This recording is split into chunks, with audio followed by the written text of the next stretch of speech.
आप देख रहे हैं रितेश और स्टोरी रितेश के साथ। चलिए बढ़ते हैं आज की कहानी की ओर। दोस्तों, मेरा नाम अभिनव है और मैं उत्तराखंड का रहने वाला हूँ। दोस्तों, इस घटना को करीब से समझने से पहले मैं आपको बताना चाहूँगा कि मैं एक छोटे से गांव का निवासी हूँ। तकरीबन 15 साल की उम्र में मुझे शहर छोड़ दिया गया। दरअसल मेरे पापा आर्मी में जॉब करते थे और मुझे पढ़ाई के लिए शहर भेज दिया गया। अक्सर मुझे घर वालों की याद सताती रहती, मगर मेरे पास कोई चारा नहीं था जिसकी वजह से मैं अपने घर वालों के पास जा सकूं। मगर एक मौका आया जब मैं 7 महीने के बाद वापस अपने गांव लौटने वाला था, क्योंकि हमारे गांव में शादी थी और उस शादी को अटेंड करने के लिए मैं गांव लौटने वाला था। पहले तो मैं शहर के बस डिपो पहुंच गया। उस समय रात के तकरीबन 10:30 बज रहे थे और बस डिपो के अंदर अभी भी काफ़ी भीड़ मौजूद थी, लेकिन अभी तक बस का कोई ठिकाना नहीं था। तकरीबन आधे घंटे बीत जाने के बाद भी कोई बस वहाँ नहीं पहुँच पाई। फिर वहीं पे मौजूद एक आदमी से मैं पूछने लगा, अरे भाई साहब, अभी तक बस आई नहीं? बस का कोई निर्धारित समय है कि नहीं? तो वह आदमी अपनी मुंडी को हाँ में हिलाते हुए बोला, अरे बाबू साहब, अभी आधे घंटे के बाद बस यहाँ पहुँच जाएगी, मगर याद रखिएगा वो बस कहीं भी जा सकती है। मुझे उस आदमी की बातें थोड़ी अजनबी और अनसुनी लगी। खैर, मैं बस का इंतज़ार करते हुए बस डिपो में टहलने लगा। तकरीबन 20 मिनट के बाद ही पूरा का पूरा बस डिपो किसी वीरान जगह की तरह लगने लगा, क्योंकि अब चारों तरफ का वातावरण एकदम खामोशी में था। मेरे अलावा वहाँ पर सिर्फ 2 लोग नज़र आ रहे थे जो उसी बस डिपो की बेंच पर बैठे हुए थे। मैं भी उनके करीब जाकर बैठ गया और फिर उनकी बातों को सुनने लगा। फिर कुछ देर के बाद ही काले कलर की एक बस डिपो के अंदर दाखिल हुई। उस बस के आते ही हम तीनों अपनी जगह से खड़े होकर अपने सामान को उठाते हुए बस के अंदर दाखिल हुए। इन दिनों नवंबर का महीना चल रहा था और ठंड अपनी चरम सीमा के साथ हर किसी के दांत खटखटाने में सक्षम थी। उस बस के अंदर हमारे अलावा काफ़ी सारे यात्री बैठे हुए थे, लेकिन उनके बीच में कोई बात ही नहीं चल रही थी। अब पूरी की पूरी बस एक खामोशी में डूबी हुई थी। हम तीनों लोग सबसे पीछे वाली सीट पर जाकर बैठ गए और आपस में ही बातचीत करने लगे। और फिर कुछ देर के बाद ही बस का इंजन स्टार्ट हुआ, जो यहाँ से निकलने का संदेश था।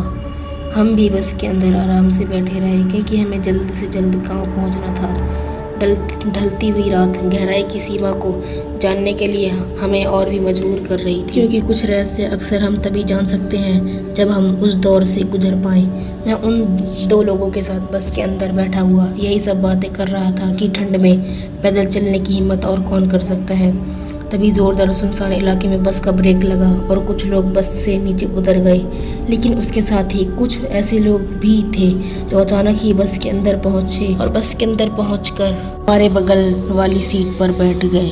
उन सभी के बीच भी कोई हलचल नहीं थी। उस बस के सारे यात्री मुझे काफ़ी हद तक अजीब लग रहे थे, क्योंकि ना ही तो वो आपस में बातचीत कर रहे थे और ना ही एक जगह से दूसरी जगह हिल डुल रहे थे। मगर मुझे भी इन चीज़ों से कोई ज़्यादा मतलब नहीं था, जिस वजह से मैं चुपचाप अपनी सीट पर बैठा रहा। थोड़ी देर के बाद बस का कंडक्टर किराए की मांग करते हुए हमारे पास पहुंचा, तो मैंने अपनी जेब से कुछ छुट्टे पैसे निकाले। लेकिन हैरानी की बात तो ये थी कि उसने मुझसे अभी तक किराया नहीं मांगा और साथ ही मेरे साथ मौजूद उन लोगों से भी उसने किराए की मांग नहीं की। मुझे थोड़ा अजीब लगा। फिर भी बस का कंडक्टर वहाँ से वापस ड्राइविंग सीट की तरफ निकल गया। ये अजीब हरकत मुझे भी काफ़ी हद तक हताश कर रही थी। हम तीनों लोगों से किराया ना लेना काफ़ी हैरानी से भरपूर था और इस बात में कहीं ना कहीं कोई रहस्य तो था, क्योंकि उस कंडक्टर को देखकर तो ऐसा ही लग रहा था मानो हम तीनों लोग उसे नज़र ही ना आए। लगभग 10 मिनट तक हम उसी कंडक्टर के बारे में सोचते रहे और बाद में जब हमारी नज़र उस बस में मौजूद यात्रियों पर पड़ी तो हमने पाया कि उस बस के अंदर हम तीनों के अलावा कोई और मौजूद ही नहीं था। इस तरीके का नज़ारा देखने के बाद हमारे तो होश ही उड़ गए।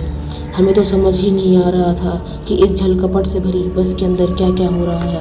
और तभी हमारे पास मौजूद हम तीनों में से सबसे बड़ा और अनुभवी व्यक्ति बोल पड़ा कि ये बस एक नॉर्मल बस नहीं है और अब हमें इस बस से उतरने के लिए काफ़ी मुसीबतों का सामना करने वाले हैं। उस समय मैं पूरी तरीके से घबरा गया था। उन लोगों का कहना था कि ये बस भूतों की सवारी करती है और हमने इस बस के अंदर अपने कदम को बढ़ाकर काफ़ी बड़ी गलती को अंजाम दिया है और अब यहाँ से निकल पाना हमारे लिए बहुत ही खतरनाक है। हमारी बस वहाँ से कुछ दूर आगे बढ़ी ही थी कि अचानक ही हमारी बस एक स्टैंड पर रुकी और बस को रुका हुआ देख मैं सीधा बस के दरवाजे के पास पहुंचा और बस के बाहर का नज़ारा देखने लगा।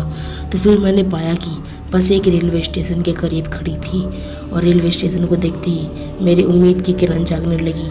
मैं बिना देरी के उस बस से नीचे कूद गया और मेरे पीछे पीछे वो दो लोग भी उस स्टेशन पर उतर गए और हमने सोचा शायद बस से नीचे उतरने के बाद हम लोगों से मुलाकात कर पाएंगे। लेकिन ऐसा नहीं हुआ, क्योंकि जिस जगह पर बस रुकी हुई थी वो वहीं पर इस तरह खड़ी रही। मगर हम तीनों लोग भागते हुए उस स्टेशन की तरफ बढ़ने लगे, जहां उस जोरदार अंधेरे के बीच एक बड़ी सी लाइट नजर आ रही थी। हमारे दिल में ये उम्मीद थी, हो ना हो हमें यहाँ का स्टेशन मास्टर मिल ही जाएगा। हम इसी तलाश में उस रेलवे स्टेशन पर भटकने लगे, मगर कुछ देर इधर उधर घूमते रहने के बाद हमें वो स्टेशन पुराना और डरावना लगने लगा। इससे पहले मैंने ये स्टेशन कभी देखा तक नहीं था और मैं इस स्टेशन को पहली बार ही देख रहा था। और तभी हमें एक गाड़ी उस स्टेशन से गुजरती नजर आई।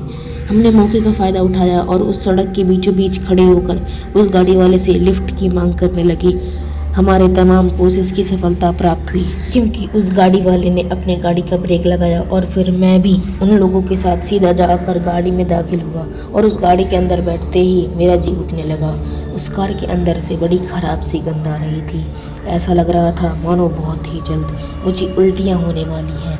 और तभी गाड़ी का ड्राइवर बोला, यह स्टेशन खौफनाक दुनिया की कुछ अजनबी बातों से जुड़ा हुआ है और उसके नीचे काफ़ी सारे रहस्यों को भी दफना दिया गया है। उस आदमी की बातें मुझे तो बिल्कुल भी समझ में नहीं आई। बाकी के जो दो लोग बैठे हुए थे वो भी चुपचाप उस गाड़ी के अंदर आराम से सफ़र तय करने लगे।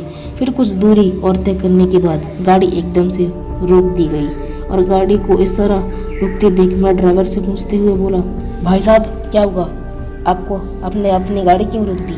मगर उस ड्राइवर का कोई जवाब नहीं मिला। वो अभी भी उसी सीट के ऊपर मौजूद था। वो वहाँ से टस से मस नहीं हुआ। फिर वे दोनों शख्स गाड़ी से नीचे उतर गए और नीचे उतरने के बाद इधर उधर भटकने लगे। तभी उन्होंने पाया कि वो अभी भी उसी स्टेशन पर विराजमान थे जहाँ से कुछ देर पहले ही उनकी गाड़ी निकली थी। अब उनके तो होश ही उड़ गए। उन्हें विश्वास ही नहीं हो रहा था कि इतनी तेज गाड़ी चलने के बाद भी वे उस स्टेशन पर रुके हुए हैं। मगर मैं अभी तक उस ड्राइवर का चेहरा नहीं देखा था और मैंने अभी भी उसी इंतज़ार में था कि हम जल्द से जल्द उस रोड से निकल जाएं, क्योंकि पहले वो बस और अब ये स्टेशन। और अब मैं बिल्कुल भी ये नहीं चाहता था कि अब हमारे ऊपर कयामत की कोई दूसरी शक्ति मंडराने लगे। मगर यहाँ से निकलना इतना आसान भी नहीं था। मैं गाड़ी के सामने पहुँच गया और फिर मैं गाड़ी के सामने पहुँचा तो मुझे वहाँ पर 3 लोग लेटे हुए नज़र आए। उन्हें देखकर तो ऐसा ही लग रहा था मानो ड्राइवर द्वारा गाड़ी रोकने का ये एकमात्र कारण है। तभी मैं उन लोगों के पास पहुँचा। जब मैं उनके पास पहुँचा तो मेरा पूरा का पूरा शरीर धर धर काँप उठा और इस बार तो मुझे अपनी आंखों पर विश्वास तक नहीं हुआ, क्योंकि मैंने पाया कि उस गाड़ी के सामने मेरे साथ साथ उन दोनों लोगों की लाश पड़ी थी जो मेरे साथ सफ़र काट रहे थे। इस बार इन चीज़ों पर विश्वास करना मेरे लिए लगभग नामुमकिन था। मेरी जान हलक में थी और मैं चाहकर भी ज़ोर से चीख नहीं पाया। मेरी आवाज़ बंद हो चुकी थी। लेकिन तब तक वह आदमी वहाँ पर पहुँच चुका था जो हम सब में से सबसे बड़ा था। पता नहीं क्यों मगर उसने मेरा हाथ पकड़ लिया और मुझे खींचते हुए गाड़ी की तरफ लेकर चला गया। फिर मैं एक बार फिर उस गाड़ी के अंदर दाखिल हुआ, मगर इस बार जब मैं गाड़ी के अंदर पहुंचा तो मुझे उस गाड़ी के अंदर एक अननोन शख्स बैठा हुआ नज़र आया जो दिखने में बड़ा डरावना था। हालांकि उसका चेहरा मुझे साफ तो नज़र नहीं आया, मगर उस अंधेरी रात के अंतर्गत उस हल्के हल्के रोशनी में मुझे उस आदमी का मंट चेहरा नज़र आ रहा था और उसमें भी वो मुझे बड़ा डरावना लग रहा था। और ठीक से देखने पर मैंने पाया कि अब उस गाड़ी के अंदर मैं और वो आदमी जो दिखने में बड़ा डरावना था, हम दोनों ही मौजूद थे। मेरे साथ सफ़र काटने वाले वो शख्स सब गायब हो गए। उन दोनों को गाड़ी में ना पाकर मैं पूरी तरीके से टूट गया था। मुझे अपनी मौत अपने सामने नज़र आ रही थी और तभी मुझे गाड़ी की कांच के ऊपर खटखटाने की आवाज़ सुनाई दी। और उस आवाज़ को सुनते ही जब मैंने गाड़ी की विंडो की तरफ देखा, गाड़ी के बाहर वही दोनों सफ़र करने वाले लोग थे जो मुझे बाहर निकलने का इशारा कर रहे थे। मैंने भी किसी तरह हिम्मत जुटाई और उस गाड़ी के दरवाजे को खोलते हुए मैं नीचे उतर गया उस समय मैं ऐसे दौर से गुजर रहा था जो सच में हर किसी को हिला देने के लिए पूरी तरह से सक्षम था। और उसके बाद उन दोनों ने मुझे वहाँ से निकलने का इशारा किया। हम तीनों वहाँ से निकलने के फराक में ही थे कि अचानक ही एक हवा का झोंका अपनी तूफानी मिट्टी की वजह से हमारे चारों तरफ उमड़ने लगा। मिट्टी अब इस कदर चारों तरफ अब हावी हो चुकी थी कि अब हम चाहकर भी चारों तरफ के दृश्य को देख पाने में पूरी तरह से नाकाम थे। एक तो गहरा सन्नाटा और ऊपर से उस स्टेशन का खौफ हमारे रग रग में बह रहा था। उस वक्त हमारे समझ से बाहर था कि इस तरीके के माहौल में कौन सा कदम उठाना चाहिए। और इसी बीच हमें उस स्टेशन से निकलने का एक और गुप्त रास्ता दिखा जो दिखने में बेहद छोटा था, लेकिन शायद हमारी जान बचाने के लिए ये बहुत बड़ा तरीका था। हम तीनों दोस्तों एक उम्मीद की किरण बांधकर उस रास्ते की तरफ भाग निकले जो रास्ता सामने की तरफ से एकदम खाली नजर आ रहा था। फिर मौके की तलाश करते हुए हम लोग जल्दी से उस छोटे से दिखने वाले रास्ते की तरफ भाग पड़े और किसी तरह वहां से निकलने में हम कामयाब भी हुए। और जब इस घटना का जिक्र किया गया तब जाकर हमें पता चला कि हम जिस बस के अंदर दाखिल हुए थे असल में वे बस भूतों की बस्ती है जो लोगों को एक ऐसे रेलवे स्टेशन पर उतार देती है जिस रेलवे स्टेशन पर उन लोगों की आत्मा भटकती है जहां पर उनकी मौत हुई थी और वहीं पर उन चालकों की आत्मा घूमती फिरती है। दोस्तों, एक ऐसा दौर था जब मैंने पहली बार देखा था। उस दिन के बाद सच में मैं आज तक रात में सफ़र करने से भी पूरी तरह से कतराता हूँ। भले उस वक्त मेरी उम्र काफ़ी कम थी मगर इसके बावजूद भी मैं अपनी यादों को भुला नहीं पाता जो उस दिन मेरे साथ घटित हुई। तो दोस्तों, इस कहानी में बस इतना ही। तब तक के लिए बाय एंड टेक केयर।